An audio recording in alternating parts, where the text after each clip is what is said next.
অগপৰ ভাতৃ সংগঠন যুৱ পৰিষদৰ নেতাক হত্যাৰ চেষ্টা দবকাত ডেগাৰেৰে হানি খুচি হত্যাৰ চেষ্টা নেৱাজ উদ্দিনক নিশা ৪-৫ জনীয়া দুৰ্বৃত্তৰ দলে আক্ৰমণ কৰিলে নেৱাজক সংকটজনক অৱস্থাত নেৱাজক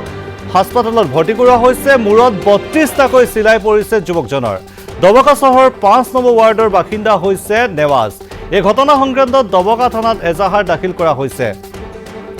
আমি জনাইছো এই মুহূৰ্ত এটা ব্ৰেকিং নিউজ অগপৰ ভাতৃ সংগঠন যুৱ পৰিষদৰ নেতাক হত্যাৰ চেষ্টা চলোৱা হৈছে দবকাত ডেগাৰেৰে হানি খুচি হত্যা কৰাৰ চেষ্টা চলোৱা হ'ল নেৱাজ উদ্দিনক নিশা ৪-৫ জনীয়া এটা দুৰ্বৃত্তৰ দলে আক্ৰমণ কৰিলে নেৱাজক আৰু সংকটজনক অৱস্থাত এতিয়া নেৱাজক হাস্পতালত ভৰ্তি কৰোৱা হৈছে জানিব পৰা মতে মূৰত ৩২টাকৈ চিলাই পৰিছে যুৱকজনৰ